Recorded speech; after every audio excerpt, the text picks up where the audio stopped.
Hello दोस्तों, आप सभी का नमस्कार है हमारे चैनल शाश्वत सीजीपीएससी सीजी में।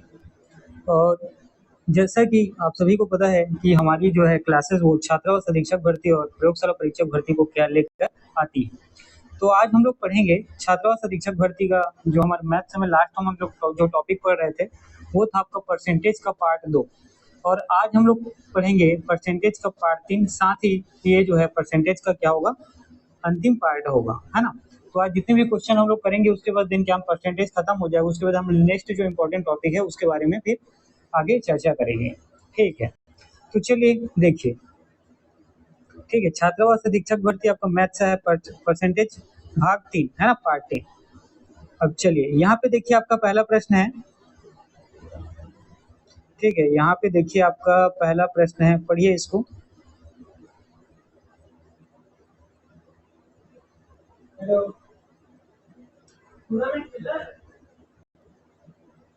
देखिएगा आपका पहला प्रश्न है, दो उम्मीदवार हैं। ठीक है, कितने उम्मीदवार हैं? तो दो उम्मीदवार हैं और ये एक चुनाव में क्या करते हैं, डाले गए कुल वोट का 30% वोट पाने वाला उम्मीदवार 16,000 वोटों से पीछे रह गया। कुल कितने वोट डाले गए? देखिएगा है ना, प्रश्न को पढ़िए। दो उम्मीदवारों के एक चुनाव में डाले गए कुल वोट का 30% वोट पाने वाला उम्मीदवार जो है 16,000 वोटों से पीछे रह गया। कुल कितने वोट डाले गए? ठीक है, एक चुनाव है, इसमें दो नाम याद रखिएगा। एक नाम है रमेश और एक दूसरा नाम है सुरेश। ये दो व्यक्ति हैं और ये क्या है, एक चुनाव में क्या है तो खड़े हुए हैं, उम्मीदवार हैं। ठीक है, अब प्रश्न में आगे देखिए, पढ़िए क्या बोला गया है कि दो उम्मीदवारों में एक चुनाव में डाले गए कुल वोट का 30% वोट पाने वाला उम्मीदवार 16,000 वोटों से पीछे रह गया। ठीक है, मान लीजिए इसमें से एक को 30% वोट मिला।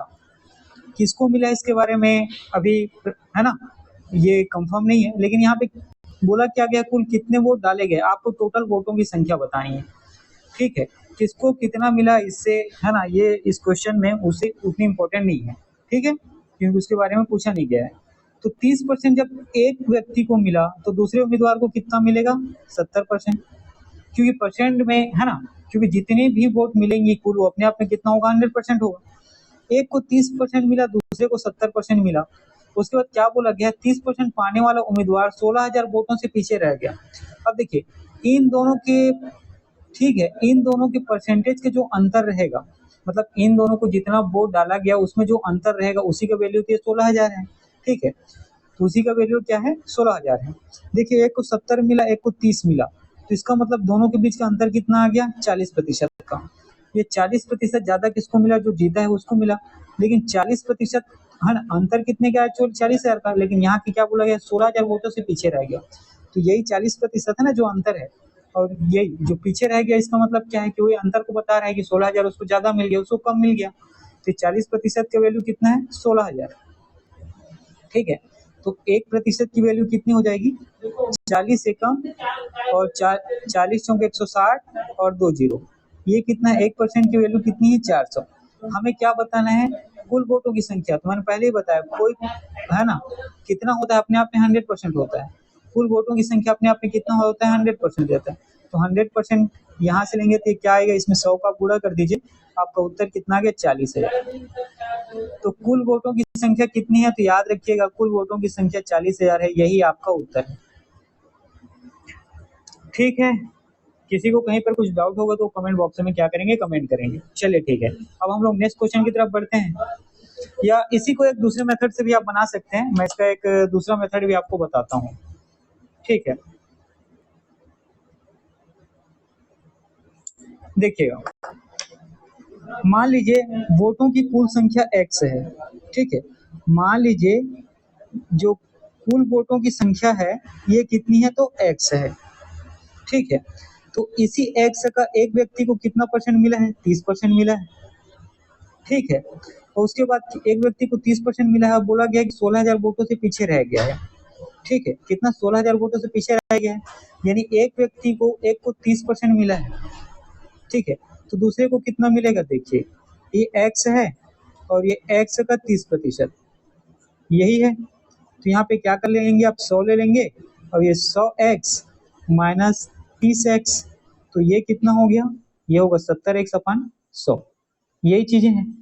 ठीक है, तो एक व्यक्ति को कितने मिलेगा, 70x अपन 100, और एक व्यक्ति को कितना मिला यहाँ पे बताया गया है 30%, तो ये है 30x अपन 100, और इन दोनों का डिफरेंस जो है कितना बताया गया है 16,000।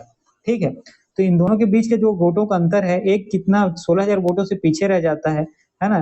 तो पीछे कैसे रह जाएगा, तो याद रखिए जब अंतर निकालेंगे तब आपको पता चलेगा। तो यहाँ से 40x अपन 100 का वैल्यू कितना है 16,000। तो यहाँ से जब इसको सॉल्व करेंगे तो आपका आंसर कितना आ जाएगा, 40,000 आ जाएगा। ये आपका आंसर है। ये इसका क्या है, तो दूसरा मेथड है ना, सेकेंड मेथड है। एक तीसरा मेथड भी है ना, बनने के लिए तो एक दो मेथड और है। ठीक है, जिसमें आप इसको क्या कर सकते हैं, बना सकते हैं। चलिए मैं एक मेथड और इसका आपको बता देता हूँ, देखिएगा। दो मेथड इसको लेके हम लोगों ने पढ़ लिए है। ये आपका क्या है, तीसरा मेथड है। ठीक है, ये आपका इस क्वेश्चन को लेके थर्ड मेथड है, याद रखिएगा। ठीक है, चलिए पहले मैं तो पेन चेंज करता हूँ, ये कलर मुझे बिल्कुल भी पसंद नहीं है। ठीक है, चलिए देखिएगा। अब इसके बाद आप एक फार्मूला मेथड अप्लाई कर सकते हैं। तो कुल वोटों की अगर संख्या निकालनी है आपको, ठीक है, कुल वोटों की अगर आपको संख्या निकालनी है तो यहाँ पर आप क्या करेंगे, ऊपर में 100 लेंगे, नीचे में 100 लेंगे। ठीक है, 100/100 पहले करेंगे। ये जो 100 है ऊपर वाले 100 का, इसमें कुल जो संख्या है, जो बड़ा वाला अमाउंट रहता है हमेशा उसी का गुणा करेंगे। ठीक है, बड़े वाले अमाउंट का हमेशा इसके साथ गुणा करेंगे। तो ये कितना हो गया, इतना हो गया। फिर नीचे में -2 ले लेने हैं। ठीक, नीचे में क्या लेने हैं, -2 ले लेने हैं, और इसी दो का जो परसेंट का वैल्यू जो होता है उसमें गुणा कर देना है। इसी दो में जो परसेंट का वैल्यू है उसका गुणा करना है। ऐसे सारे प्रश्न में ऐसे ही करने हैं। ठीक है, तो आपका उत्तर जो है 40,000 आ जाएगा। ठीक है, आपका उत्तर कितना आ जाएगा, तो 40,000 आ जाएगा। ठीक है, चलिए आगे बढ़े। आप देखिए, ये जो पहला क्वेश्चन था, पहला क्वेश्चन को आपको बनाने के मैंने 3 तरीके बताए। ठीक है, आपको जो भी तरीका पसंद आता है वो तरीके से क्वेश्चन को बनाएंगे। चलिए ठीक, देखिएगा ये आपका है अगला प्रश्न, और उसी तरीके का प्रश्न है। ठीक है, थोड़ा बहुत डिफरेंस है इसमें। देखिए, संसदीय चुनाव में 2 उम्मीदवारों ने चुनाव लड़ा। पहले प्रश्न पढ़िए। यदि जीतने वाले उम्मीदवार को कुल वोट का 57% वोट प्राप्त होता है और वह 42 वोटों से जीत गया, तो चुनाव में कुल कितने वोट डाले गए। देखिए, 2 उम्मीदवार हैं। मान लीजिए एक उम्मीदवार आपका है ए और दूसरा उम्मीदवार है आपका बी। अब इसमें प्रश्न बोला गया है कि जीतने वाले उम्मीदवार को 57% वोट मिला। मान लीजिए इसमें से कोई एक को ले लीजिए और एक को 57% वोट मिला, तो इसके मतलब है ना, एक उम्मीदवार को 57% वोट मिला और ये कितने से जीत गया है, तो 42,000 वोटों से जीत गया है। इसका मतलब दूसरे उम्मीदवार को कितना मिलेगा, 43% वोट, क्योंकि कुल वोटों की संख्या अपने आप में प्रतिशत में कितनी होगी, 100%। ठीक है, तो इन दोनों का डिफरेंस ही कितना है, क्योंकि यहाँ पे बोला गया है कितना, 42,000 वोटों से जीत गया। मतलब जीत और हार का पता कैसे चलेगा, जब आप उसका अंतर निकालेंगे। तो ठीक है, 57 और 43, जीतने वाले को 57% मिला है, हारने वाले को 43%। एक्चुअल में कितना मिला है, इनके परसेंटेज का डिफरेंस कितना है, 14%, और नंबर में कितना है, तो 42,000। देखिए 14% का वैल्यू कितना है, 42,000। ठीक है, 14% का वैल्यू कितना है, तो याद रखिएगा यहाँ पे 42,000 दिया हुआ है। 1% का वैल्यू निकालेंगे तो ये आपका 3,000 हो जाएगा। और ठीक है, 100% का वैल्यू निकालेंगे तो ये आपका, ये 3,000 हो गया और 2 और। ठीक है, तो इकाई, दहाई, सैकड़ा, हजार, दस हजार, लाख, 3 लाख। ठीक है, कितना हो गया, 3 लाख। यही आपका सही उत्तर है। ठीक है, यही आपका सही उत्तर है। चलिए इस क्वेश्चन को मैं एक दूसरे मेथड से भी बनाता हूँ, इसको भी हम लोग एक दूसरे मेथड से भी बताता हूँ। ठीक है, 3 मेथड के इसमें भी देखेंगे।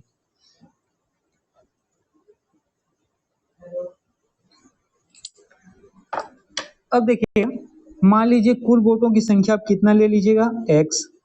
तो एक उम्मीदवार को कितना मिलता है, 57% मिलता है। ठीक है, तो कुल वोटों की संख्या x है और एक को कितना मिलता है, 57x/100। तो यहाँ से आप जब डिफरेंस निकालोगे तो ये कितना हो जाएगा, 100x माइनस 57x, तो ये कितना हो गया, 43x/100। तो एक को कितना मिला है, दूसरे को कितना मिलेगा, 43x/100, और इनके बीच जो हार और जीत का अंतर होता है वो कितना होता है, 42,000 वोटों को होता है। यहाँ से अब जब इसको सॉल्व करेंगे तो आपका उत्तर जो है ऑप्शन सी ये आ जाएगा।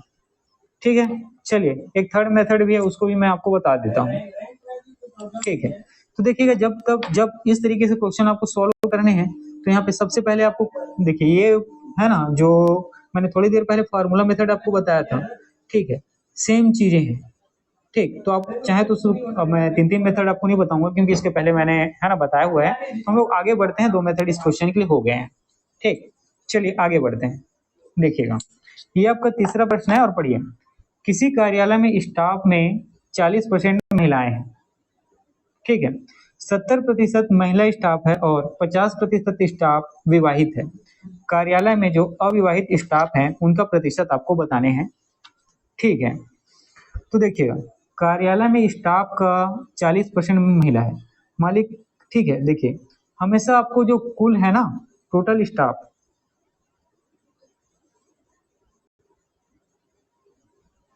एक मिनट, ठीक है, हमेशा आपको कुल कितने लेने हैं, टोटल स्टाफ मान लीजिए कितना है तो अपने आप में 100% है।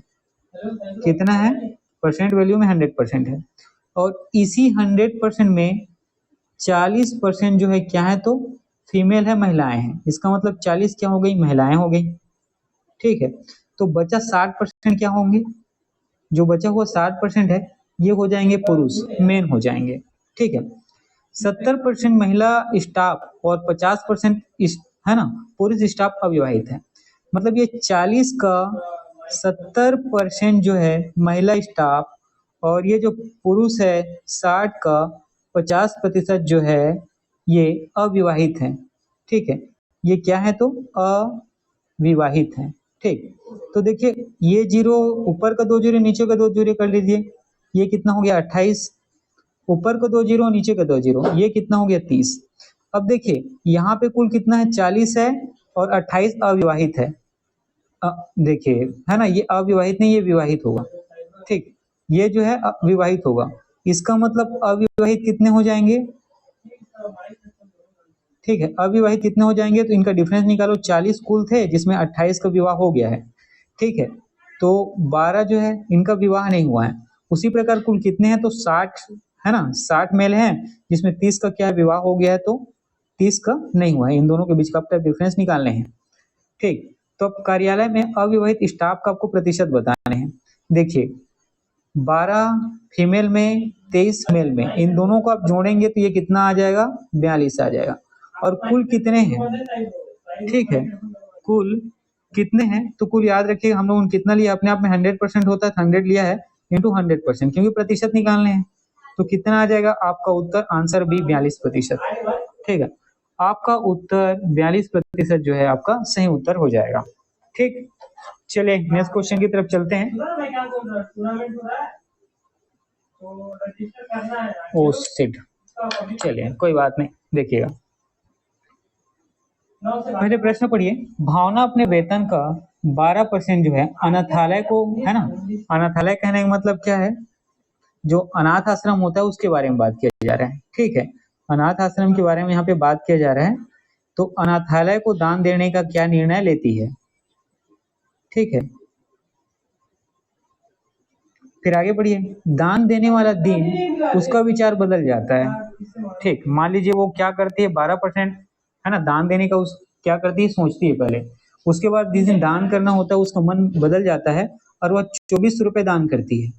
कितना करती है 24 रुपए, जो कि उसके द्वारा है ना पहले किए गए निर्णय का 125% है। ठीक है, तो भावना का वेतन आप कितना है हमें पूछा गया है। तो सबसे पहले मान लीजिए भावना का वेतन x है। ठीक, और इसी एक्स में देखिए ये 12% देने का निर्णय लिया गया है। इस 12% को सबसे पहले आप रख लीजिए। ठीक है, उसके बाद कितना बोला गया है, फिर 125%।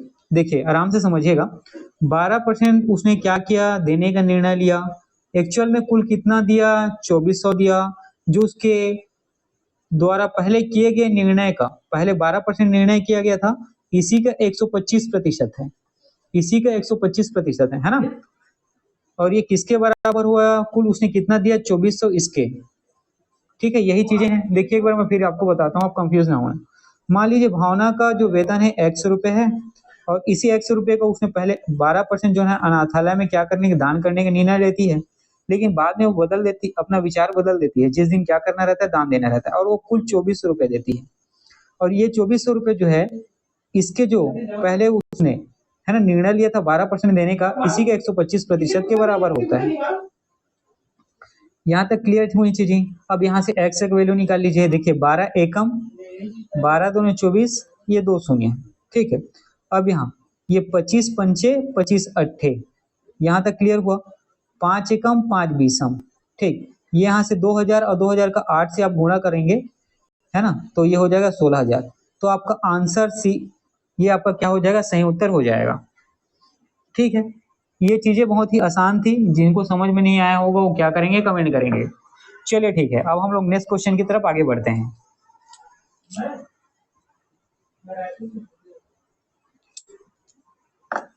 देखिएगा, चलिए इस क्वेश्चन को भी बनाने की कोशिश करते हैं। देखिए, किसी सेना ने, पहले प्रश्न को पढ़िए, अपने 10% आदमियों को युद्ध में गंवा दिया। बचे हुए 10% बीमारी में तथा बाकी के बचे हुए 10% अशक्त हो गए। अब सही आदमियों की संख्या घटकर 7,29,000 रह गई है। आदमियों की वास्तविक संख्या बताइए। मान लीजिए, है ना, देखिए ध्यान से, आदमियों की वास्तविक संख्या प्रतिशत में जब आप लेंगे तो इसको आप क्या करेंगे, 100% ले लीजिए। ठीक, कितना 100%? 100% में 10% का जो है क्या होता है, युद्ध में गंवा दिए, मतलब युद्ध में क्या होते हैं, वीरगति को प्राप्त करते हैं। तो 10 कम हो गया, कितना बचा, 90। ठीक, अब बचे हुए, मतलब ये जो 90 बचा, इसी की बात कर रही है, इसी की बात हो रहा है ना। तो बचे हुए के 10% बीमारी में, ठीक, तो इसका 10% किसमें, तो बीमारी में, मतलब इसका 10% निकालिए, कितना हो जाएगा, 2 शून्य नीचे और 2 शून्य ऊपर, तो 9। तो मतलब 90 में से 9 जो है ये क्या हो गया, बीमारी में। तो अब कितना बचा, 81, है ना। इस 9 को हटाएंगे, इस 90 का 10% निकालोगे तो 9, ये बीमारी में क्या हो है, खत्म हो जाते हैं। तो अब कितना बचा, 81, और बाकी के बचे हुए 10% अशक्त हो गए। अब कुल कितना बचा है, 81, और 81 का 10% अशक्त हो गए। तो 81 का आप 10% निकालोगे तो 10 एकम 10 दहाम, ये कितना हो जाएगा, 8.1। ठीक है, अब इन दोनों का डिफरेंस निकाल लो। तो 10 में 1 गया 9, फिर हासिल 1, ये 11 है और नीचे में 9 है, तो 11 में 9 जाएगा तो 2, फिर हासिल 1, ये। तो अब कुल कितना हो गया, तो 72.9%, ठीक है, में से 10% युद्ध में खत्म हो गए, है ना, 10% बीमारी से, और 10% अशक्त हो गए, युद्ध नहीं कर सकते थे। अब जो युद्ध करने वाले थे, इनका प्रतिशत में वैल्यू कितना आया, 72.9, लेकिन एक्चुअल में कितना है, 7,29,000, है ना, 7,29,000। तो 1% की वैल्यू कितनी आ जाएगी, तो 7,29,000 बटा 72.9। देखिए, जैसे कि 72.9 है, अगर इसको हम लोग क्या करेंगे, दशमलव हटाएंगे तो किस तरीके से बनता है। तो सबसे पहले तो इस संख्या को क्या करेंगे, ऐसे लिख लेंगे, ठीक है, जितनी संख्या ऊपर में उसको लिख लीजिए। दशमलव के नीचे में सबसे पहले 1 लिखिए, उसके बाद जितनी संख्या उतना शून्य लगा लीजिए। तो एक संख्या तो 1 शून्य लगा दिए। उसी प्रकार मान लीजिए 72.99 है, और इसको हम लोग दशमलव हटा देते कैसे लिखते हैं, 72 ऊपर में जितनी संख्या है उसको लिख लीजिए, दशमलव के नीचे 1 लेंगे, उसके बाद 2 संख्या है तो 2, ठीक है। तो ये चीजें बस इसी तरीके की हैं, लेकिन ये क्या है, नीचे में है ना, तो इसको हम लोग नीचे में लेंगे तो क्या हो जाएगा, जो संख्या इस तरीके की बनेगी दशमलव हटाने के बाद, वो ऊपर में चला जाएगा।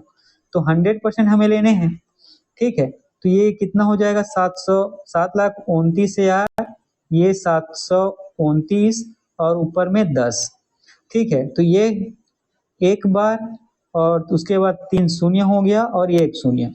तो आपका उत्तर कितना आ जाएगा, आंसर, हाँ ना, जो आपका ऑप्शन ए है आपका सही उत्तर हो जाएगा, ठीक है। आपका ऑप्शन ए जो है सही उत्तर हो जाएगा, ठीक है, आपका ऑप्शन ए जो है सही उत्तर हो जाएगा। देखिए ये 7,29,000 यही है ना, ठीक। चलिए कहीं पर कुछ, ठीक, कितना है, इकाई, दहाई, सैकड़ा, हजार, 10,000, लाख, 10 लाख, ठीक है। अच्छा, ये प्रिंट मिस्टेक हो सकता है, ठीक है, ये प्रिंट मिस्टेक लास्ट में जो शून्य शून्य की संख्या, इसको आप एक बार देख लेंगे, बाकी चीजें, सारी चीजें क्या हुई, एकदम सही बनी हुई हैं, ठीक है। चलिए हम लोग नेक्स्ट क्वेश्चन की तरफ आगे बढ़ते हैं, हम लोग नेक्स्ट क्वेश्चन की तरफ आगे बढ़ते हैं। देखिए इसको मैं थोड़ा सा क्लियर ही कर दूं अब, है ना। देखिएगा ये है कितना 72.9 और एक्चुअल में वैल्यू कितनी है 7,29,000। ठीक है, अब 1% की वैल्यू निकालेंगे तो कितना हो जाएगा 7,29,000 बटा 72.9। अब ऊपर में क्या होगा इसके नीचे में है ना दशमलव के नीचे में एक लेंगे उसके बाद जितनी संख्या है उतनी गुणा करते हैं। ये क्या है 729, ये कम। अब ये कितना हो गया 3 शून्य यहाँ और 1 शून्य ये। ठीक है, और इसके बाद हम लोग ये 1% की वैल्यू है। हाँ अब सही है। ठीक है, हमें कितने के निकालने थे अपने आप में 100% के। अच्छा ठीक, ये मैं भूल जा रहा था 100% का। तो अब निकालिए ये 4 शून्य ये हो गया 2 शून्य ये आपका उत्तर आंसर ए जो है आपका सही उत्तर हो जाएगा, है ना। ऑप्शन ए जो है आपका क्या हो जाएगा सही उत्तर हो जाएगा। ठीक है, चलिए आगे बढ़ते हैं नेक्स्ट क्वेश्चन की तरफ।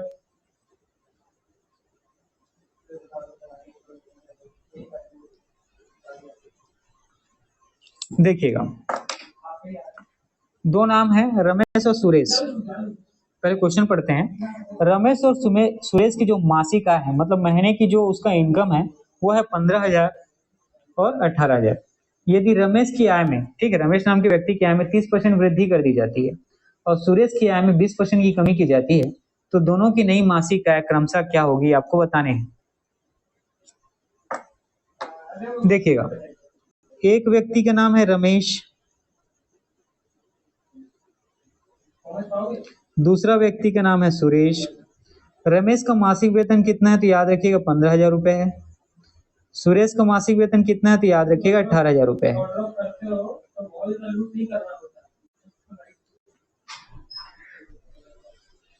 चलिए देखिए रमेश नाम का व्यक्ति है, इसका इनकम कितना है, ये मंथली इनकम है ना, महीने की इनकम 15,000 है। और सुरेश की जो महीने की इनकम है ये कितना है तो 30% है। देखिए देखिए एक लाइन में आगे बढ़िया। रमेश की जो मंथली इनकम है ये कितना है 15,000 है और सुरेश की 18,000 है। रमेश की 15,000 सुरेश की 18,000। रमेश की आय में 30% की वृद्धि हुई। ये जो रमेश है ठीक है इसकी 30% की वृद्धि हुई तो क्या करेंगे 130/100। ठीक है, और सुरेश की आय में 20% की कमी हुई मतलब 80/100। तो दोनों की नई मासिक आय आपको बतानी है। देखिएगा ये जो 15,000 है इसका आप 130% जब निकालेंगे ये 2 शून्य 2 शून्य कट गया, 2 शून्य आप ले लीजिए। 13 पंचे 65 की 5 है ना, हासिल आई 6 और 13 कम 13 और 6 18। तो ये जो है रमेश की नई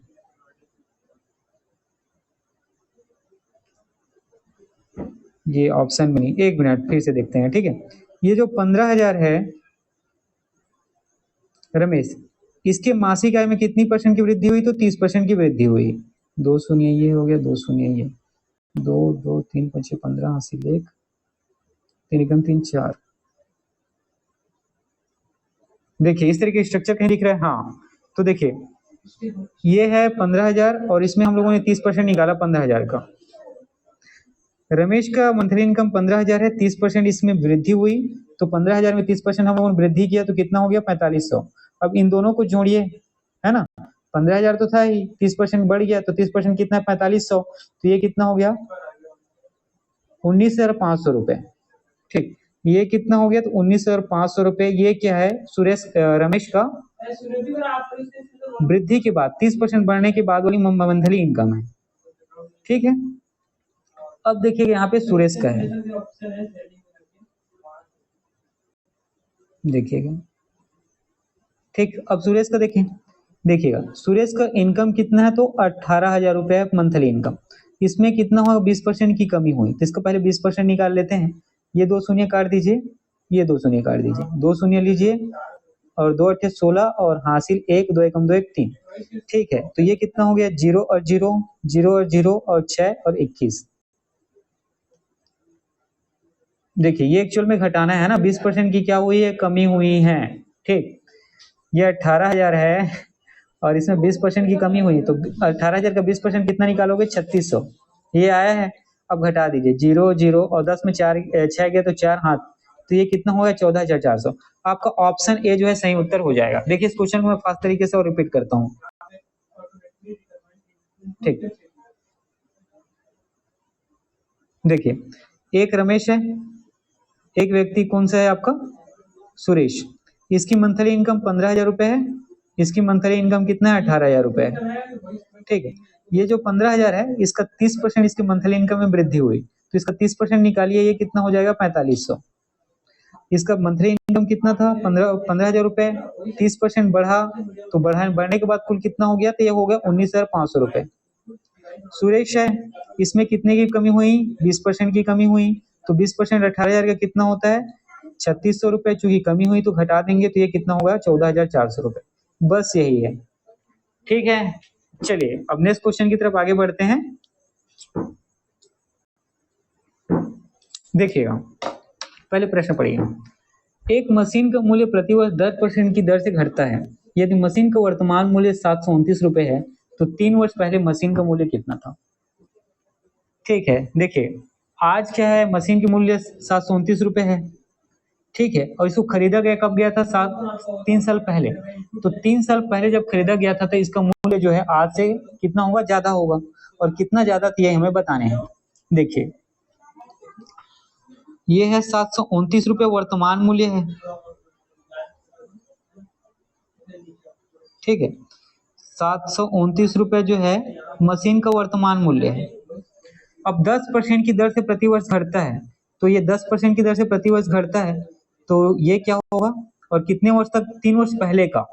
ठीक है, 3 वर्ष पहले खरीदा गया था। तो आप इसमें कैसे करेंगे, ये 100 ले लीजिए ऊपर में, नीचे 10% घटा के 90। ये पहले साल का है। दूसरा साल फिर ऊपर में 100 लीजिएगा, नीचे 10% घटा के 90। तीसरा साल फिर आप ऊपर में 100 लीजिएगा और 10% घटा के नीचे कितना ले लीजिएगा, 90 लीजिएगा। ठीक है, अब ये शून्य नीचे का तीनों शून्य काट दीजिए, ऊपर का 2 शून्य और 1 शून्य काट दीजिए। अब देखिए 729 याद रखिएगा 9 का क्यूब होता है। ठीक है, 9 गुणित 9 इसको भी आप सॉल्व करेंगे तो आपको 729 मिलता है। तो इसका मतलब क्या है कि ये 729 है और ये 729 है। अब आपके पास बचा क्या, 10 और 100। इसका आप गुणा करेंगे कितना आ जाएगा, 1000। यही आपके 3 वर्ष पहले मशीन का क्या था, मूल्य था। और 1000 ही आपका क्या है, तो उत्तर है। ठीक है, 1000 ही क्या है, तो आपका उत्तर है। ठीक है, चलिए अब नेक्स्ट क्वेश्चन की तरफ आगे बढ़ते हैं। चलिए ठीक है, आज के लिए इतना ही क्वेश्चन था। ठीक है, पढ़ते रहो। चलिए मैं आज क्लास यहीं तक रखता हूँ।